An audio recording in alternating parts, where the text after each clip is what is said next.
Good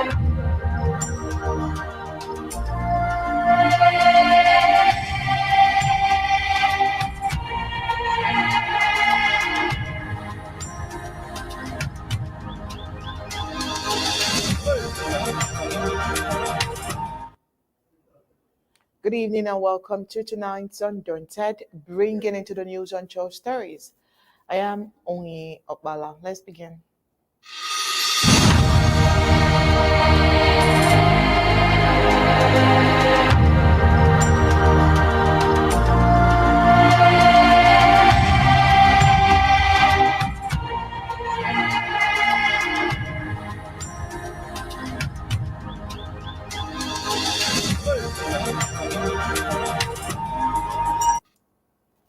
Tonight, we bring to the forefront a haunting and ongoing struggle that has left countless families grieving and entire communities caught in the crossfire. In the heart of Ambazonia, the struggle for liberation continues, marred by a legacy of violence, encounters, and heartbreaking losses inflicted by French Cameroon's military under the claim of contingency. Now, the tragedy dates back to years, with each instance painting a grim picture of the human toll in Ambazonia. In June 2018, one particularly horrifying incident occurred in Ekona Mbenge, where young boys full of life were simply playing a game of football. Occupying forces from French Cameroon allegedly took those innocent children for Ambazonian fighters, opened fire, ending their lives in mere moments. The shock and sorrow from the day still resonates profoundly among those who remember the loss, and disturbingly, no accountability has ever been established. The families of those young boys are still without justice, still haunted by the silence surrounding their death. But this was not an isolated incident. What happened in Ekona Mbenge marked just one chapter in a larger story of suffering that continues to this very day. The pattern of unchecked violence has not only persisted, but seems to intensify with time, as reports of similar atrocities continues to emerge. Just last week, yet another tragedy unfolded, reminding us that the wounds of Ambazonia are far from healing. Each incident reveals a disturbing disregard for civilian life, often explained away with vague claims of counterinsurgency, and each incident leaving a lasting impact on communities already battered by conflict. Today, we delve into these recent events, seeking to honor the moments and memories of those affected and bringing their stories to light. The ongoing violence in Ambazonia raises critical questions about the role of accountability, justice, and true cost of prolonged conflict. As we examine these issues, we hope to deepen our understanding of a people's struggle for freedom overshadowed by a legacy of tragedy, a call for peace that echoes amid the silence of unresolved injustice. But that's after the prime headlines. Stand with Ambazonia. Empower ABC Amba TV. We are calling on Ambazonians around the world to unite and uplift ABC Amba TV, Ambazonian Broadcasting Corporation. In this critical time of war, ensuring the station's survival is more important than ever. But what does ABC Amba TV truly represent for Ambazonia? At the heart of Ambazonia's war of independence, ABC Amba TV stands as a beacon. Years of recolonization, annexation, and French Cameroon's oppressive occupation of the southern Cameroon's Ambazonia have led to our exclusion. Our identity was hidden, our history distorted, our sovereignty denied. Queen of England is aware that the British Southern Cameroons were never a colony under France. Since its inception in 2018, ABC Amba TV has been our lifeline. Months of diplomacy have failed to resolve the crisis as fear grows over an imminent Russian invasion of Ukraine. Our work in the dark is our chance to tell our stories to the world, to give voice to the voiceless, and broadcast the truth of our struggle. We are serious about executing this revolution. It has become a vital arm of our government in wartime, making diplomacy achievable and showcasing our untold stories. ABC Amba, you guys know how important ABC is for this, our quest for international recognition. Your donations can make a world of difference. Every bit of support helps keep our stories alive, our presence known, and our fight in the global conversation. The moment they notice that we are no longer on air, they think that, oh, maybe La Republic has succeeded. This is about Ambazonia. One thing we must always remember. Where would we be without ABC Amba TV? Let's ensure we never have to find out. A revolution is a temporary state of insanity to bring about sanity. Mobilize, donate, stand with Ambazonia, donate to ABC Amba TV. Together, let's write the next chapter of our history. It is better to light the candle than to curse the dark. Support ABC Amba TV campaign. Ambazonia Independence, voice for the voiceless. Mobilize for change.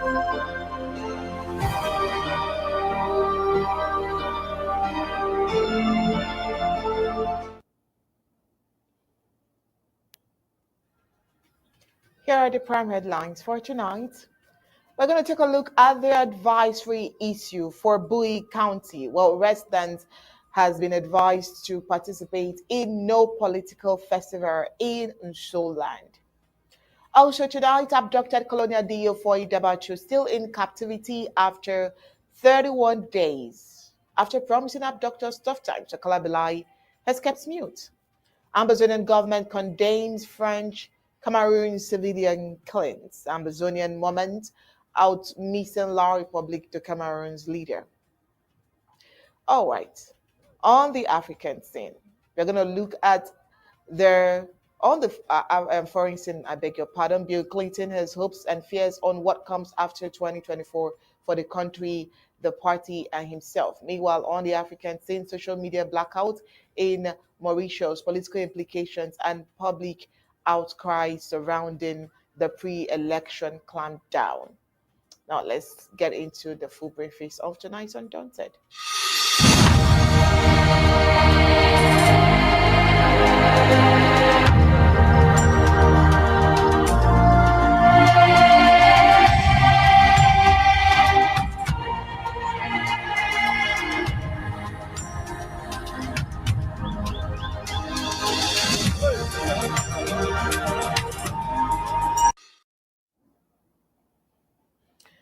The Ambazonia government, through its spokesman, Dr. Martin Mungwer, has strongly denounced the alarming pattern of violence perpetrated by French Cameroon's colonial occupation forces against civilians in Ambazonia. Secretary Martin Mungwer, PhD, FASCE, emphasized that these acts are systematically designed to scapegoat the affected communities and must not go unnoticed by the international community. Well, recent history highlights a disturbing trend of atrocities committed by French Cameroon's forces under the guise of counter-insurgency. In June 2018, occupation forces killed a young boy and boys playing football in a corner, claiming they mistook them for Ambazonian soldiers. And up until date, according to Dr. Martin Mungwer, no accountability has been established for these tragic incidents. Well, on the 14th of February 2020, over 20 civilians, including pregnant women and children, were killed in Garbor following a failed electoral process. The government later admitted culpability, but still failed to serve justice. The occupation forces have evolved their tactics, disguising themselves and committing crimes while attributing them to unknown gunmen to divert responsibility. Notably, on the 20th of October 2020, 6 children were killed at Mother Francisca Bilingual International Academy, with the colonial government attempting to shift blame to Ambazonian soldiers. The Ambazonian government is calling on all the world to recognize these troubling modus operandi and hold French Cameroon accountable for these heinous acts. They request independent investigations and pressure on French Cameroun to abandon their military option and organize criminality in favor of a negotiated settlement for lasting peace. Secretary Martin Mungo emphasized that the recent assassination of Mrs. Joko Frida, a politically motivated act, exemplifies the depth to which their colonial government will seek to tarnish Ambazonians' image and characterize their struggles as terrorism. The Ambazonian government urges international organizations, human rights advocates, and concerned nations to support their struggle for self-determination and condemn French Cameroon's actions. Bryce Mbeseha, you are here with us tonight, and you're highly welcome to tonight's Undaunted. These acts are not new, but it is high time that the world would speak out and not keep silent to all of these sad issues. On a regular basis, lives are lost. And we appreciate the fact that the Ambazonian government are not keeping quiet.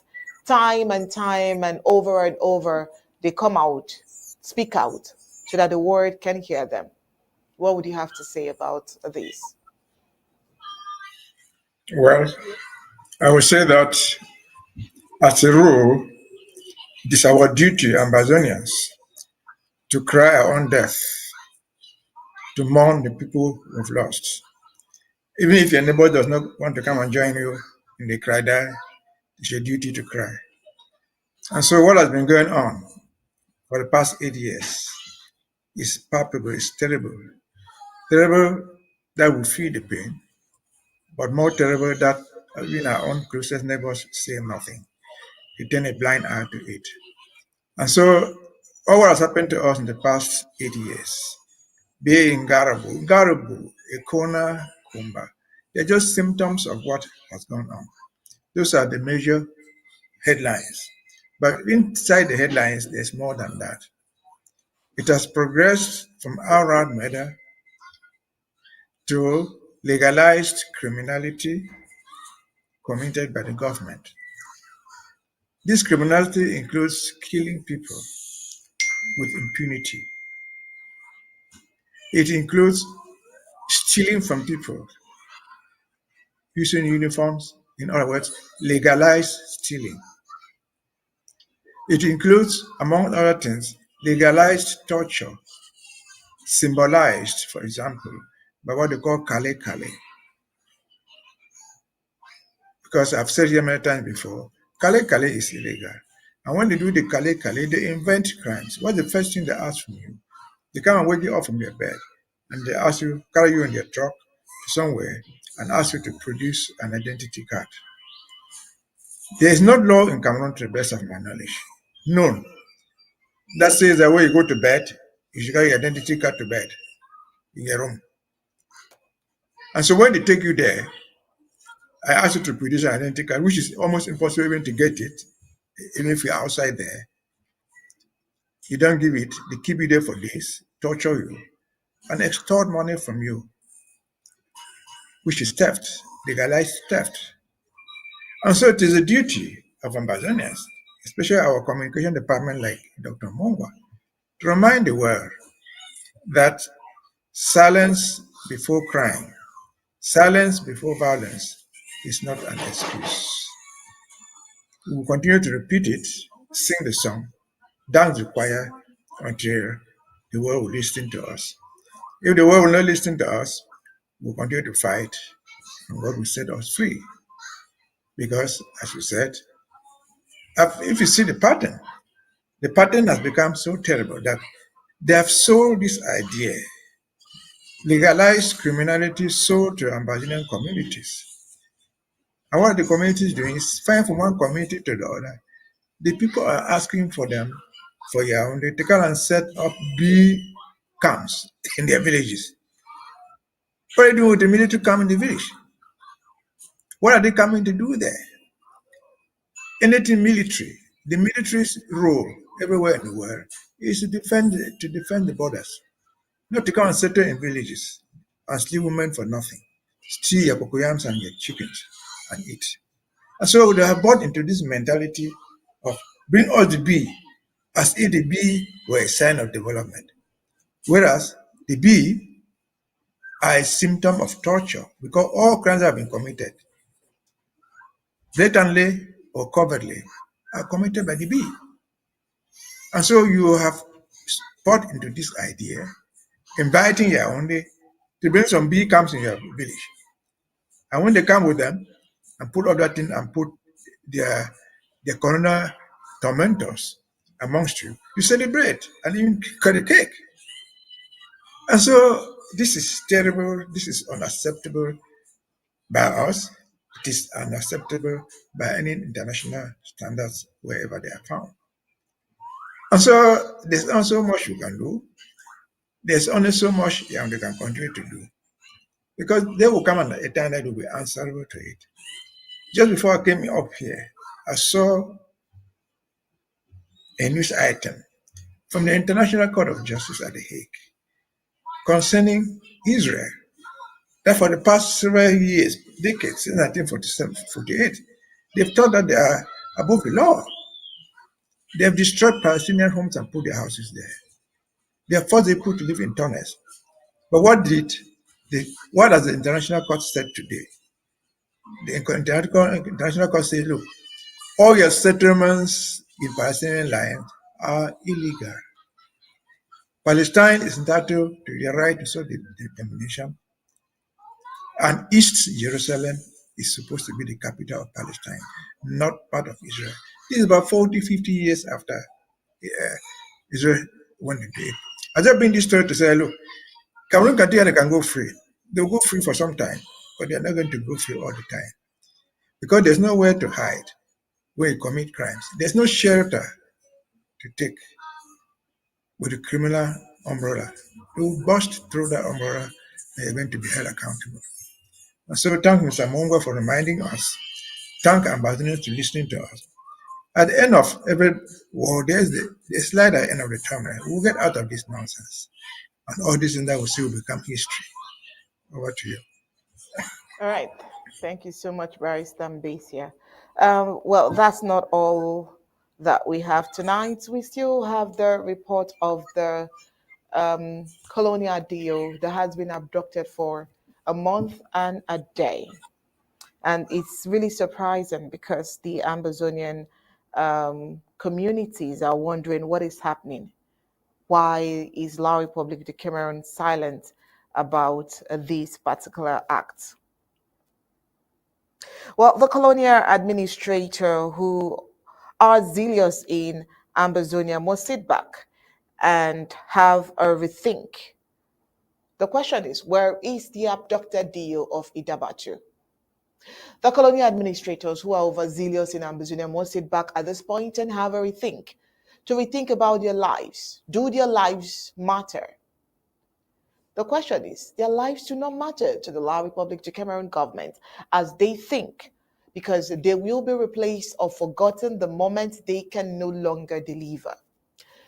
The family of the abducted Idabato divisional officer is concerned with the way the colonial government is quiet with the situation so far. They feel abandoned by the same regime their son and husband, their father, put his life to work for.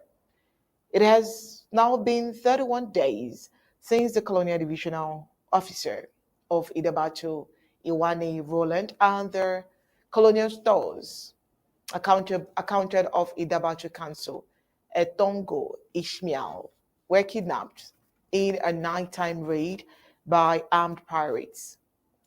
Well, for all this while, the La Republique de Cameroun government has not communicated the efforts being made to secure their release. The families are left clueless and disheartened by the colonial government's prolonged silence and, what we can say, perceived inaction. After the financial demand of $1 billion francs CFA ransom, the colonial government remained elusive, sparking criticism and fear that these civil servants' lives were disposable. The abduction of Roland and Ismail now adds to the long list of Cameroonians failed by a government that appears to show up selectively. It is evident that the colonial regime doesn't care about the well-being of its administrators. This is a wake-up call for overzealous colonial administrators who are inflicting pain on others to know that the regime doesn't care about their well-being, their welfare, or their safety, not to talk of their security. Right, Mbeseha, we followed up this particular incident from the very first time we heard about the news, and here we are, 1 month away from family, 1 month away from work, and nothing has happened. What I would think is not just 1 month away from family. I would rather say 1 month dead without any reason. I would talk of the colonial regime. I would rather add the colonial regime and their collaborators. And who am I referring to as collaborators? If that name Iwane is what I understand it to be, that guy must come from Kupe Manenguma. The name Iwane is a Kupe Manenguma name. The county of Kupe Manenguma, call it the division of Kupe Manenguma, has at the top of it in Yaoundé the collaborators of Paul Biya, very highly placed politicians. They have directors, they have even ministers. And so that is their own brother. If they cannot cry, if they cannot talk to Paul Biya to listen, how do they expect you and me to do it? If the life of that guy means nothing, and the suffering of his own children mean nothing to the people of Kupe Manenguma, then they have lost all their values of reasoning. When I say collaborators, I'm referring to this guy was captured in Idabato. Idabato is India. The famous prime minister is from India. And I've had the opportunity to say this. In India, you have a senator. You have at least a senator there, if not two, appointed directly by Paul Biya. They have other government officials living in Yaoundé. If they cannot raise an alarm concerning the life of this young man, it is because his life means nothing to them. It's not worth anything to them to talk. And so you find a complacent people helping to kill their own brother. Yeah, this guy was adopted. But the story has since narrowed down to something. His adopters are not unknown. They are well known. Because if people have to formulate a demand for a ransom, they are identifiable. Because you go and talk to these people and pay the ransom or negotiate with them. So they are known. A phone number, but some contacts. Why is Yaoundé keeping silent over his adoption? The only plausible reason is that his life means nothing to them. These people who adopted this guy are from Nigeria. According to Yaoundé, officially, they said the adoptees went to Nigeria. That's why they were punishing the Nigerian community there. Officially, Cameroun has an embassy in Lagos. In Abuja. Same too with Abuja has an embassy in Yaoundé. They told us that they are going to a diplomatic level. Where then is the diplomacy? This one single man. If they could go, I've said this before, if they could take diplomatic channels, fly planes to Nigeria, adopt people from Nara Hotel, with the complacent assistance of the Nigerian government. If they could do same and adopt people from Taraba, with the complicity of the Nigerian federal government, they are capable of bringing this man back through diplomatic channels. If they are not doing it, it is simply because they don't care about his life. And again, to compare, I've said this before. When they adopted the wife of the Speaker of the National Assembly, it didn't even take a week. They paid the ransom to Boko Haram. Where's the headquarters of Boko Haram? We don't even know where it is. Where did they pay the money? We don't know where they paid, but they paid. And so it is not because they don't know what to do. It's simply because they don't want to do anything. Why? Because this man's life is irrelevant. He has no meaning. If that guy the Wani guy, have for some mysterious reason become Brenda Biya, or the son or daughter of of their ministers. I can assure you that ransom been out. Because first, ransom is nothing. Whatever they're asking in terms of money is nothing compared to the oil they're tapping from them. And so if they have not released this guy, they are giving no explanation. It is that they don't care about his life. But it is our responsibility as we speak right now to cry out. Let this man die. But when he dies, or before he dies, they are not going to silence us from crying foul to this sort of criminality. We'll cry foul if the world cannot listen to us. The gods at least will listen to us. This is injustice. This is injustice done. Injustice persistently done to people who have committed no crime. And again, why do pirates operate in Idabato? The simple reason is that Yaoundé has refused to develop that place. They have refused to live up to the expectation of their 2006 Green Tree Agreement. They left it over there to the pirates. What they agreed to do, they have not done. There's no security there. There's nothing there in terms of development. Absolutely nothing. And so we will cry foul, we will sing until the birds of the air will listen to us. Over to you. All right, we'll definitely continue to cry.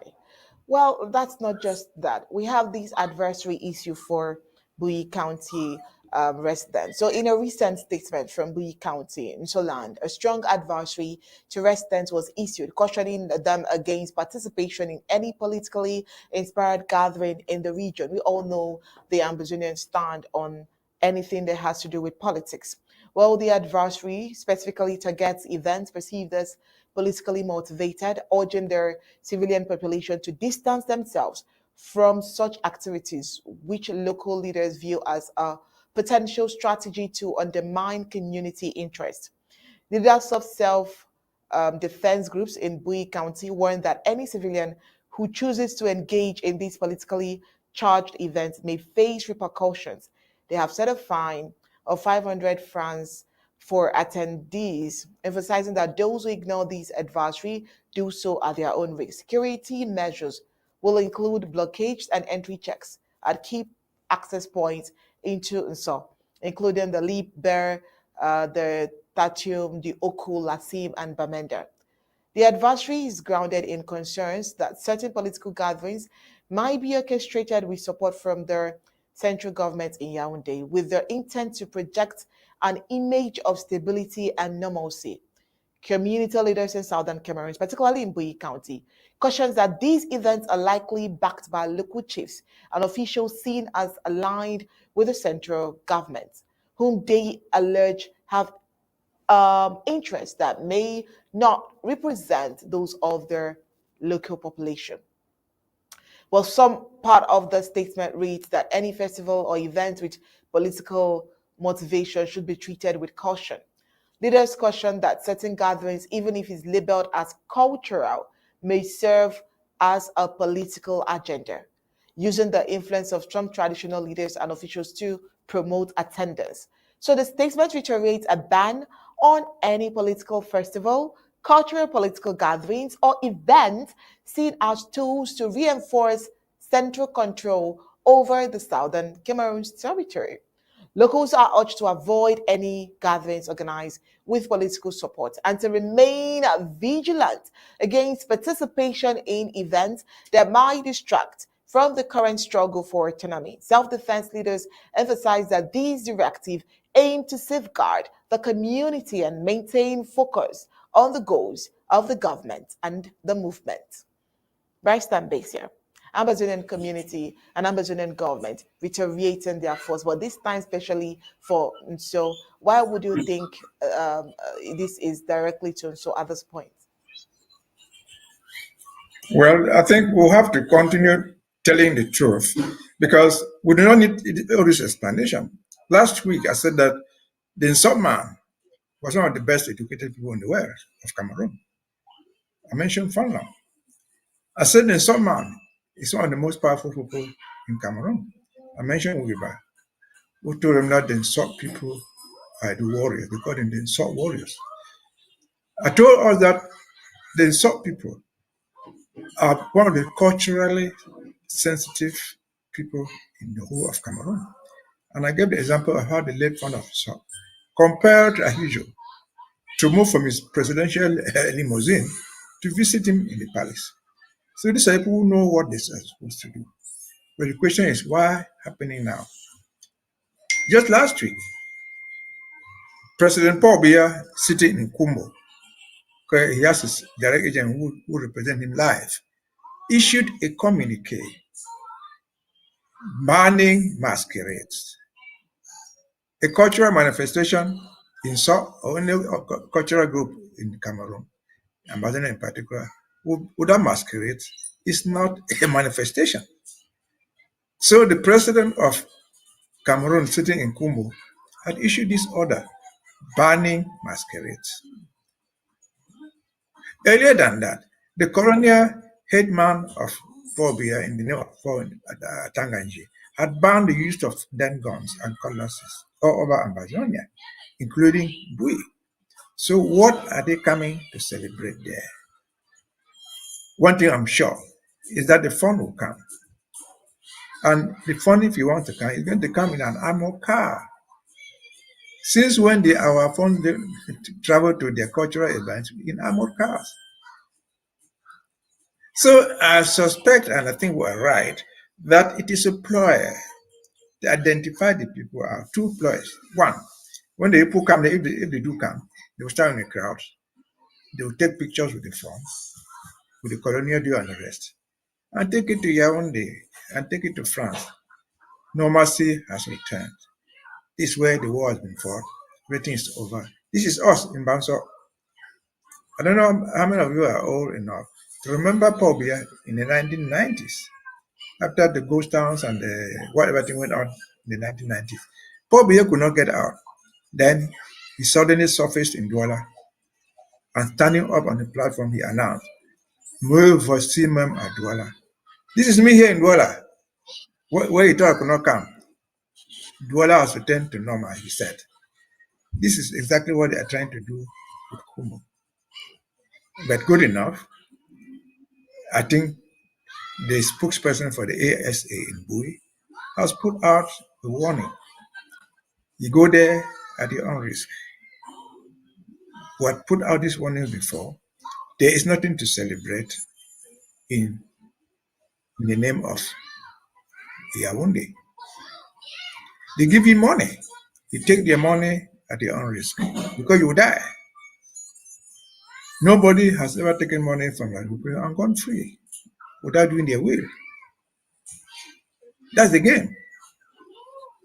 They take you there, they bring the armor cars, you stand in whatever thing they put there and you dance, and they give you beer, they give you a tin of sardine, and whatever thing they can give to you. You go back, you will not reach home. It's not the ASA that will kill you, I've said so. There are so many people, almost every Ambazonian, sees anything Yaoundé as something to vomit out.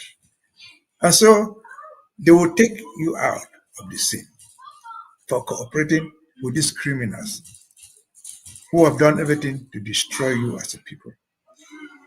In your earlier segment, you mentioned Garibu. And Garibu is so close to Banso, to Kumbo. This is where they came and killed people, burnt their corpses to hide the agenda. 5 years into it, nobody has been punished. And so take anything from Yaoundé with a pinch of salt. They want to deceive you. And as I said before, it is our duty through this media that we have to warn you in advance that you go there at your own risk. They are deceiving you. They are trying to create a normalcy. Normalcy is not created. It is born out of practical life. You go to the market at will. You go and dance. You go to bed when you want to. That's normalcy. You send your child to school when you want to, and nobody is disturbing the child. It is not faked. It's not something that someone can tell away with pictures. Normalcy has returned. And so, again, it's a crime against humanity. It's a crime against Ambazonia. Whoever is in Banso Okumbo, going out to manifest that nonsense. The fund is in Yaoundé. Yes, it's a large community of Nsop people who are in Yaoundé. Let him go and organize his thing in his compound in Yaoundé. They can do that. We have our own people here in the United States and other parts of the world. If you go to London, maybe, for example, you can find the Meta cultural group dancing and drinking there. There's no Cameroon. You come to Washington, D.C., you can find Santa or Bafuchu or Bangwa, any group of people celebrating there. That is not back home. And so don't be deceived with all that. The fund, he has become a stranger in the land over which he's supposed to rule. And I'm sure he has lost his citizenship. If he lost his citizenship, he has lost credibility to be called the fund of himself. Let him go to the Yaoundé, wherever he cares. Make his thing there with his people who are supporting him in Yaoundé. So be it, we're not going to go to Yaoundé to chase him away. But to try to bring it to Nsop, which I said last week, Nsop might well be the last place where Ambazonia fight. Because following the footprint of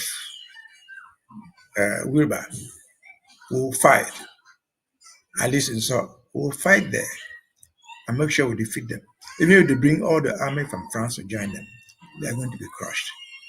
Nsop is the battle line, the red line they should not cross. Over to you. All right, the red line that shouldn't be crossed. All right, moving on. Let's see what's happening in La Republic de Cameroon. So the return of La Republic's colonial president Paul Biya is still trending in the news and social media across the world. After constant pressure from Ambazonian activists home and abroad, the 91-year-old, in, should we say, shame, ended his mysterious 49-day-long diasporan vacation. Now, upon his return to Yaoundé, he urgently took to the pen in making reforms in La République de Cameroon's army. On Friday, the 1st of November, La République's Paul Biya was seen for the first time after mysteriously appearing in his colonial capital, Yaoundé. He granted audience to the Dean of Diplomatic Corps, His Excellency Paul Patrick Biford, High Commissioner of Gabon, La République de Cameroon, at the end of his commission.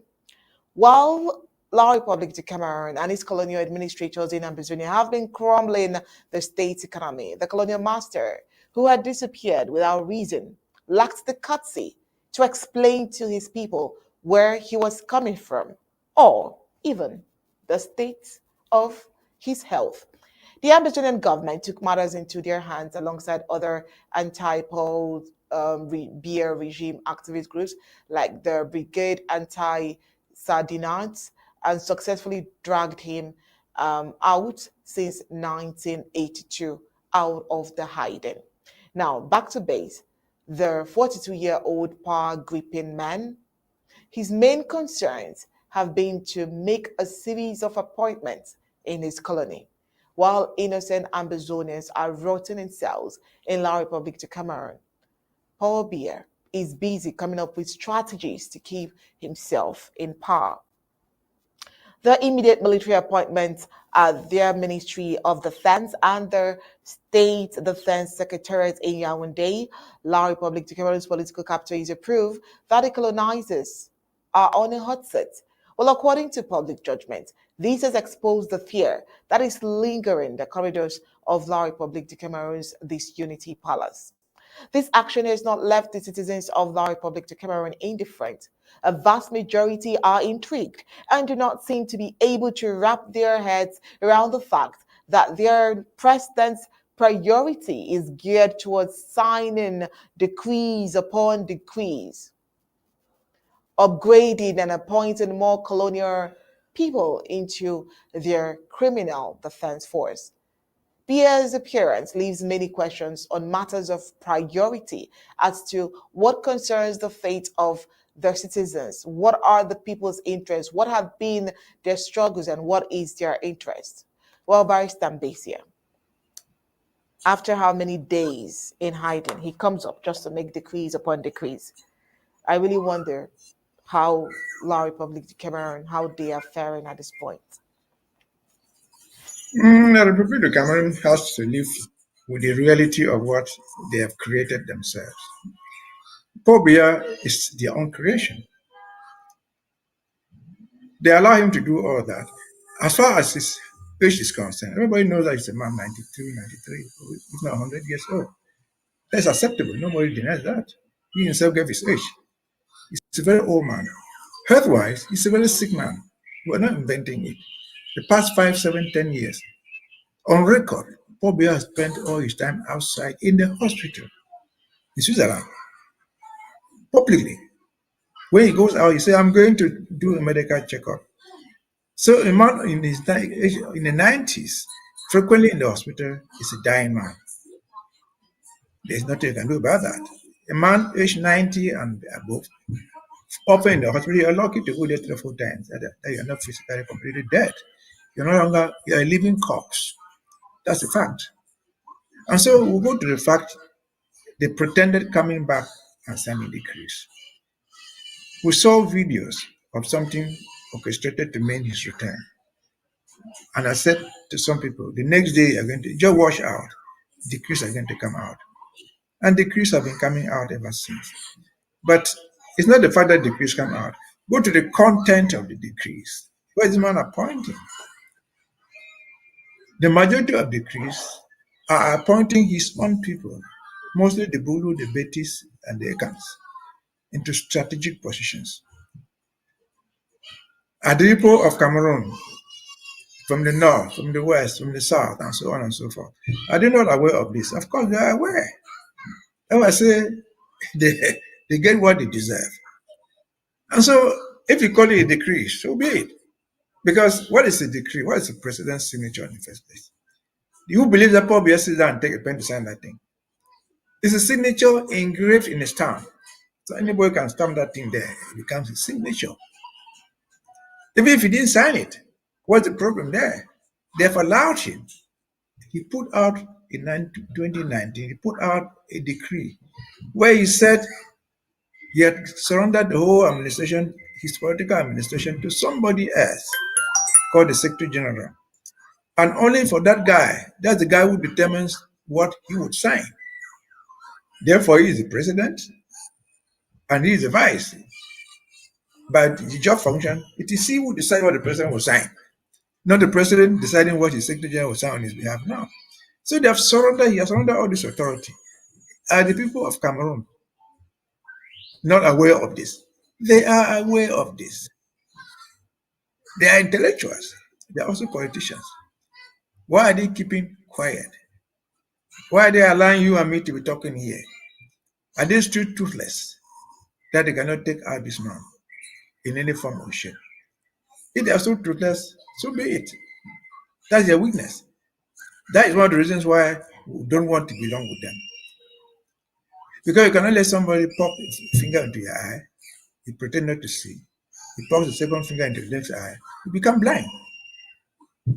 And so the so-called Paul Biya's absence for 49 days or 50 days or 1,000 days is not different. Again, I've said it here, it became news because somebody, an Anglophone, announced that the man is dead. That's why it became news. Nobody was making noise. And they have been doing everything to try to show that he's not dead. If he's not dead, what is he doing? The only thing you see him doing is signing decrees to put girlfriends, boyfriends, uncles, cousins into strategic positions that not only rule the country, that positions that siphon the money from the treasury and make the country poorer and poorer, creating new posts, post-create. And that's the guy who has said we want to downsize the government.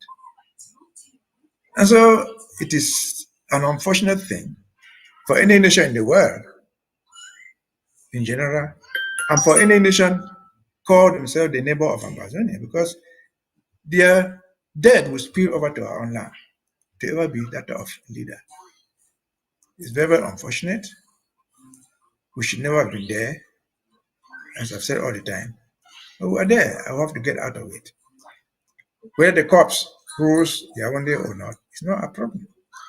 Why not the bones of Paul Biya or the bones of Ahijo? If that's the political system works for them, so be it.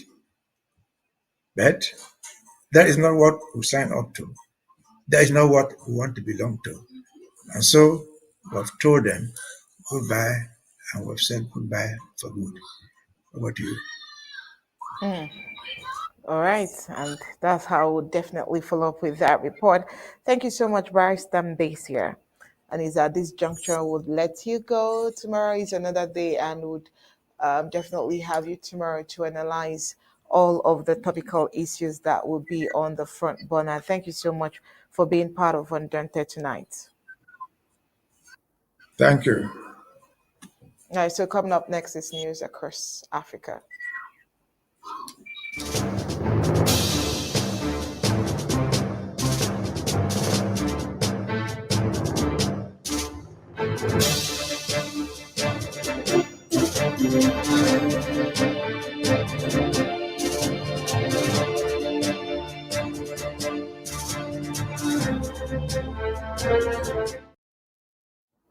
All right. Now, ahead of the upcoming general election in Mauritius, the government has taken the unprecedented step of suspending access to all social media platforms until the 11th of November. One day after the nation's vote, the measure implemented on Friday. Now, this has ignited intense debate and raised concerns over censorship, political transparency, and freedom of expression. This move comes amidst a wiretapping scandal and claims by the opposition that the governing party may be attempting to sway the election in its favor by limiting public disclosure. The backdrop to this scandal of social media, the shutdown includes a recent scandal involving alleged illegal wiretapping with accusations that conversations of political figures and private citizens may have been unlawfully recorded and leaked. The emergence of these audio clips has led to serious questions regarding public transparency and ethical governance, directly challenging the ruling party's credibility. In a statement, the Office of Prime Minister Pravind Jagnnath cited national security and integrity as the reasons behind the suspension. The government claims that the ban is a necessary response to illegal postings of leaked audio materials and to prevent the spread of potentially destabilizing contents that could influence the electoral process. The impact on freedom of expression. The social media blackout has effectively silenced one of the primary platforms through which citizens exchange information, opinions, and mobilize themselves. In modern elections, social media plays a crucial role in shaping voters' opinion and providing access to real-time news, especially in regions where traditional media may be limited or government influenced. By shutting down social media, the government risks being perceived as infringing on basic freedoms, a move that may alienate voters and raise concerns internationally. Opposition leaders argue that this restriction limits their ability to campaign and connect with supporters who may now only receive information from state and those sources. This situation raises concerns about an unbalanced political environment where incumbents may have disproportionate influence over public opinion. Political ramifications for the governing party. This preemptive clampdown may have unintended consequences, potentially undermining public confidence in the governing party's commitment to a transparent electoral process. Critics contend that the blackout could be viewed as an attempt to silence dissent and manage public perception and secure an electoral advantage. Should the opposition gain ground despite these restrictions, it could strengthen their position and potentially sway undecided voters, casting the ruling party as manipulative and undemocratic. Potential for civil unrest and international scrutiny. This shutdown has sparked a swift reaction from both local and international watchdogs who view the blackout as a form of digital censorship. Comparisons have been drawn to the internet and social media restrictions in nations facing criticisms for suppressing freedoms of expression, such as Myanmar and China. The social media restrictions could provoke civil unrest, with civilians seeking alternative means to information and voice concerns.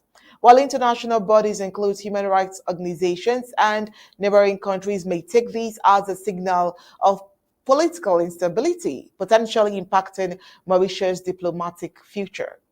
Future of digital rights in Mauritius, as it were.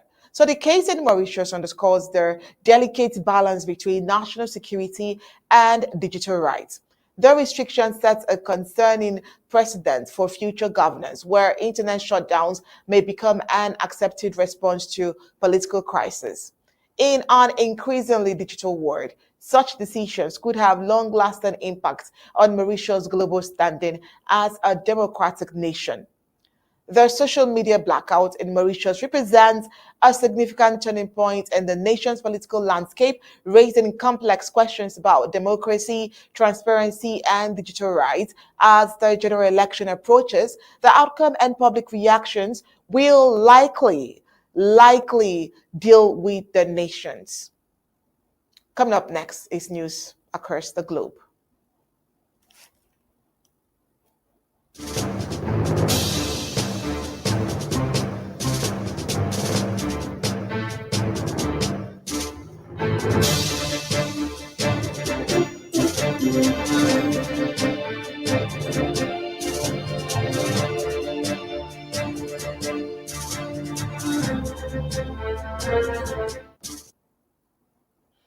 Right here, news across the globe. Bill Clinton has hopes and fears on what comes after 2024 for the country, the party, and himself.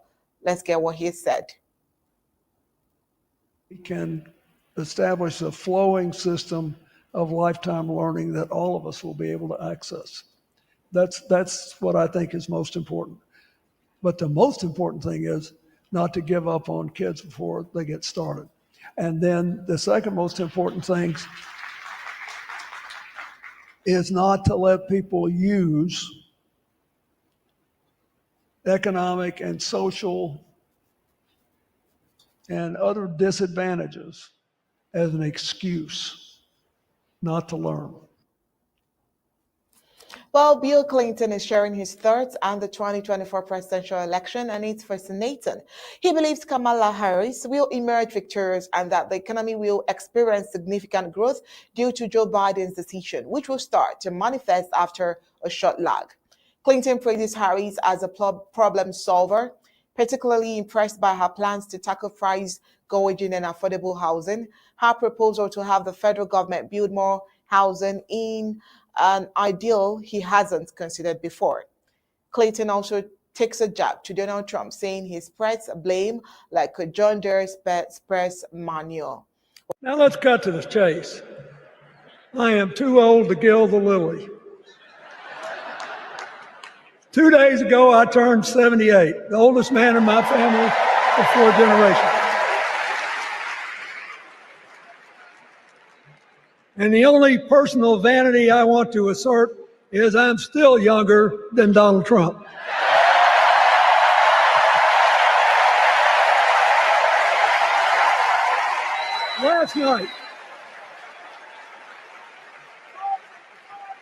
Last night, in what I thought was a very moving series of episodes, we nominated Kamala Harris and Tim Walz.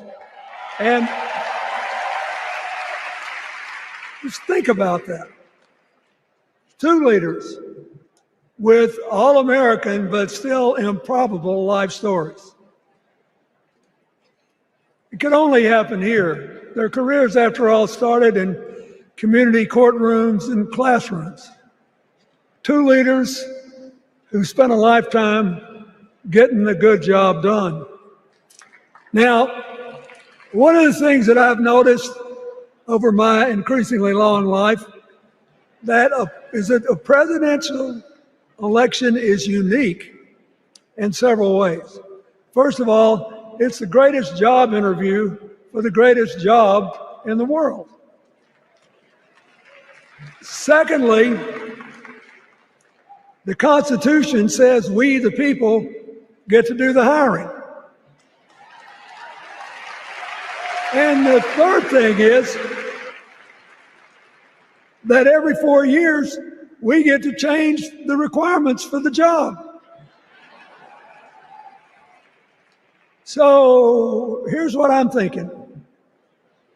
because I try to apply this in every election. Will this president take us backward or forward?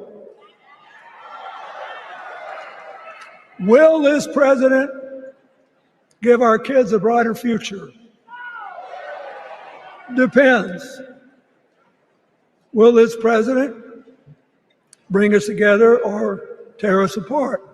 Will the president increase the peace, security, and stability and freedom that we enjoy and extend it to others as we can? We, the people, we have to make a decision about these kind of questions. And every 4 years, it's a little different because the people come at the candidates, and they say, as they're saying now, here are our problems, solve them. Well, looking at the current polls, is a tight race between Harris and Trump. The economy is on a top concern for voters, with 81% citing it as very important to their vote. Other key issues include healthcare, Supreme Court appointments, and abortion. Now, here are the key issues in the 2024 election. Economy, 81% of voters consider it very important. Healthcare, 76% of Harris supporters considers it very important. Supreme Court appointment, 73% of Harris supporters considers it important. While abortion, 67% of Harris supporters considers it very important. Immigration, 82% of Trump supporters considers it very important. So the place Biden will call home after leaving the White House is not certain. So while the incoming president is preparing, what happens to the outgoing president or ex-president? Well, Joe Biden is set to leave the White House in a few months and head back to Delaware, one of the two places he considers home. Along with Ireland, his departure from the presidential race was met with mixed emotion in Delaware, with some people expressing frustration over how his second term bid ended. Even his supporters acknowledged that at 81, Biden was showing signs of aging, which likely factored into the Democratic Party's decision to encourage him to step aside. It's worth noting that Biden's legacy has been impacted by recent controversies, including the discovery of classified documents at his Delaware home and office. An investigation led by Special Counsel Robert Ford found that while Biden did mishandle classified materials, there was no evidence to prove he broke the law. Despite this, the incident has sparked intense debate and criticisms from Republicans. Now, looking ahead, his supporters like Carty Magner seem to be rallying around him, acknowledging that a growing campaign might have taken a toll on his health. So as Biden settles back into his life outside the White House, it will be interesting to see how he navigates this new chapter. Of course, you know that we have followed the US elections and would definitely give you tomorrow another interesting one. So this is saying thank you for being part of tonight's Undaunted. Good night and God bless.